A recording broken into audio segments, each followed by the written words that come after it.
नमस्कार दोस्तों, मैं हूं अर्जुन देवासी और आज के इस लेक्चर में हम बेसिकली बात करेंगे कि रिसेंटली तालिबान ने वार्न किया है पाकिस्तान को, क्योंकि उनका जो एयर स्पेस है वो यूएसए यूज कर रहा है अफगानिस्तान के ऊपर बॉम्बिंग करने के लिए। तो बेसिकली क्या सच में यूएसए पाकिस्तान का एयर स्पेस यूज करता है, पाकिस्तान का इस पर क्या स्टैंड है, और इसके अलावा तालिबान के जो मिनिस्टर ऑफ डिफेंस या मिनिस्टर ऑफ फॉरेन अफेयर आप जो भी कह लीजिए, उन्होंने इस पर क्या अपना स्टैंड रखा है, और क्या पाकिस्तान और तालिबान के रिश्ते अब लिटरली बिगड़ने लगे, इसके बारे में हम चर्चा करेंगे। और क्योंकि पाकिस्तान में बेसिकली एक गवर्नमेंट चेंज हुई है तो रिश्तों में तो थोड़ी बहुत इधर उधर होना ही है। तो बेसिकली हम पूरा का पूरा चर्चा करेंगे कि क्या है मामला अभी रिसेंटली, और पाकिस्तान और तालिबान के रिश्तों का आगे क्या होगा।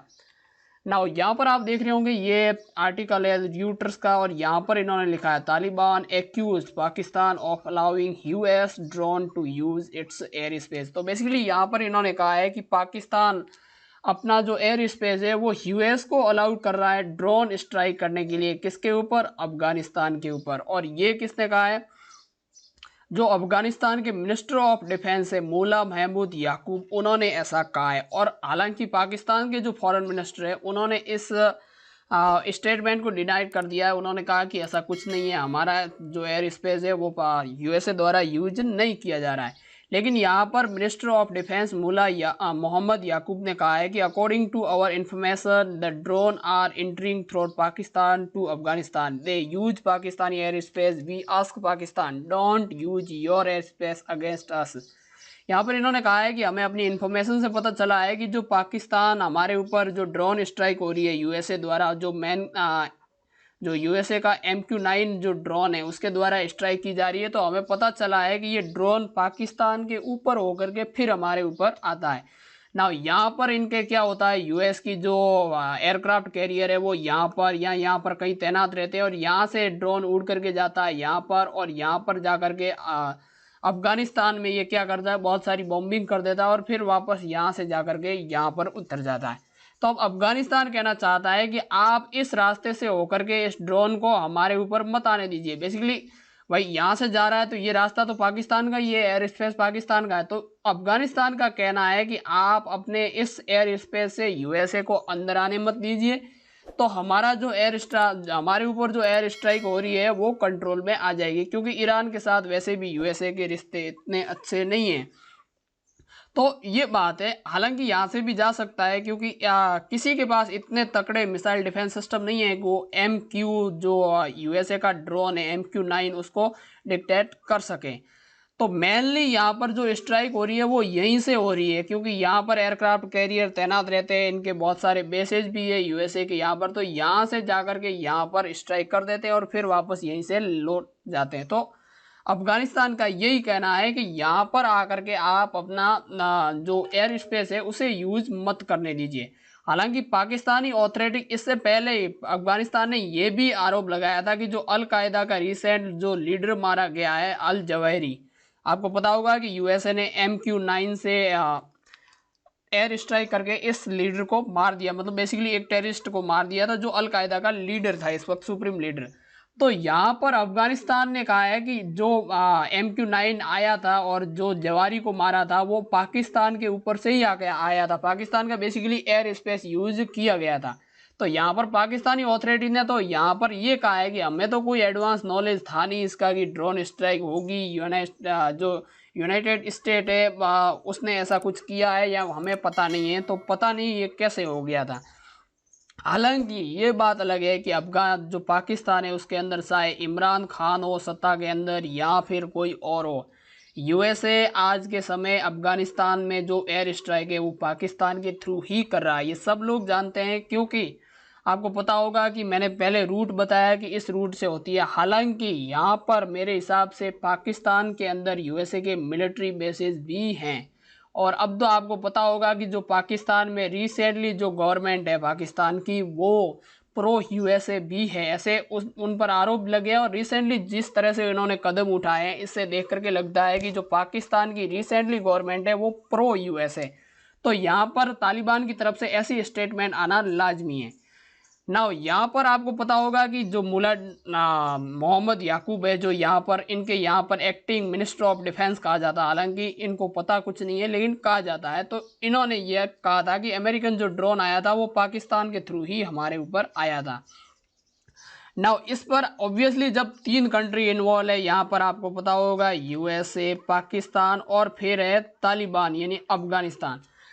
तो यहाँ पर इन दोनों की तरफ से इसने आरोप लगाया इस पे कि जो ये आदमी हमारे ऊपर अटैक कर रहा है वो इनके यहाँ से आकर के कर रहा है। तो इसने तो डिनाइड कर दिया। अब ऑब्वियसली यहाँ से भी तो कुछ रिपोर्ट आएगी। तो स्पोक पर्सन है जो यूएस सेंट्रल एजेंसी जो CIA उनके स्पोक पर्सन है, उन्होंने ये मना किया कि भाई जो डिक्लाइन कर दिया स्टेटमेंट को कि हमने तो ऐसा कुछ किया ही नहीं है।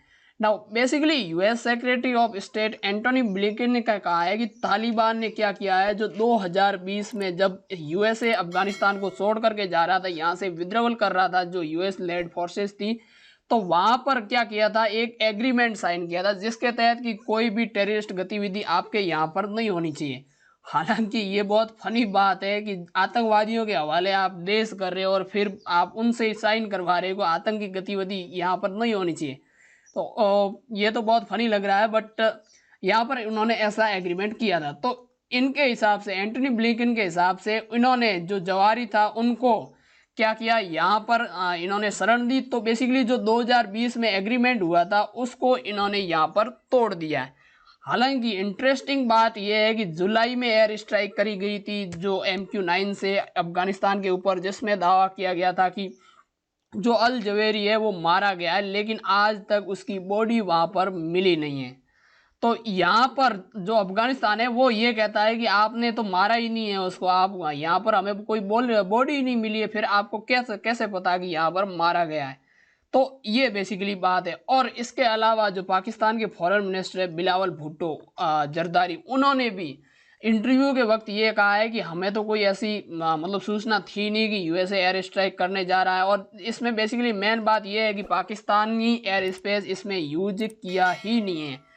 अब मुझे लगता है कि जो अफगानिस्तान के मिनिस्टर ऑफ डिफेंस है उनको दोबारा से चेक कर लेना चाहिए कि क्या हुआ था। और यहाँ पर इन्होंने कहा है कि frankly I am focused on the food relief effort. आपको पता होगा कि अभी जो पाकिस्तान है वहाँ पर भयंकर फ्लड आया हुआ है और वहाँ पर करीब 1100 के आसपास लोग भी मारे जा चुके हैं। PM मोदी ने भी इस पर दुख जताया है। तो वो कह रहे हैं कि अभी तो मैं इस पर ही फोकस कर रहा हूँ और मेरे हिसाब से अफगानिस्तान को एक बार फिर से चेक कर लेना चाहिए। नाउ इस सब के पाकिस्तान के ऊपर क्या इफेक्ट होंगे, तो सबसे पहले तो अगर तालिबान के साथ रिश्ते खराब हो गए तो पाकिस्तान में फिर से TTP यानी तारीख तालिबान फिर से राइज कर सकता है। बेसिकली आपने देखा होगा, पहले मैंने एक शॉर्ट बनाई थी जिसमें पाकिस्तान के कुछ आर्मी ऑफिसर, पुलिस ऑफिसर है, उनको तालिबान द्वारा एक्सटॉर्शन किया जा रहा है। तो TTP जो स्वात वैली है पाकिस्तान की, खैबर पख्तूनख्वा, वहाँ पर ऑलरेडी एक्टिव हो चुका है। तो TTP का राइज होगा क्योंकि तालिबान इनिशियली इसे सपोर्ट करेगा अगर पाकिस्तान के साथ उसके रिलेशन खराब हो जाए। और इसके अलावा अगर अल कायदा में ये साबित हो जाता है कि जो अल जवेरी मारा गया था उसमें एयर स्पेस यूज़ किया गया था वो पाकिस्तान का गया, और बेसिकली इनके हिसाब से तो पाकिस्तान का बेस भी उसमें यूज़ किया गया था। बेसिकली यूएसए का ड्रोन आया, पाकिस्तान में रोका, वहाँ पर फ्यूल वगैरह भरा और फिर वहाँ से टारगेटिंग करी थी जवेरी की और अल कायदा के लीडर को मार दिया गया था। तो अब अलकायदा के टारगेट पर भी पाकिस्तान आ चुका है। और दूसरा, पाकिस्तान का खुद का इंटरनेशनल कम्युनिटी के अंदर मजाक उड़ने वाला है, क्योंकि दुनिया के अंदर पाकिस्तान पहला ऐसा देश था जो हर जगह घूम घूम कर भीख मांग रहा था कि प्लीज़ आप तालिबान को as a government entity, as a political entity recognise किया जाए। हालांकि इन भिखारियों की बात किसी ने मानी नहीं, लेकिन अब इंटरनेशनल कम्युनिटी में ये मजाक कि जिसको आप मान्यता दिलाने के लिए सारे देशों से भीख मांग रहे थे वही अब आपके खिलाफ बोल रहा है और आपके देश के अंदर ही आकर के बॉम्ब फोड़ रहा है। तो मेरे हिसाब से पाकिस्तान में आने वाले समय में बहुत कुछ होने वाला है। तो देखने वाला होगा कि क्या होता है आगे जियोपॉलिटिक्स में डेवलपमेंट, और हम हमेशा ऐसी वीडियो आप तक पहुंचाते रहेंगे। तो आपका भी फर्ज बनता है कि आपको हमें सब्सक्राइब जरूर कर लेना है। तो चलिए मिलते हैं नेक्स्ट वीडियो में, तब तक के लिए जय हिंद।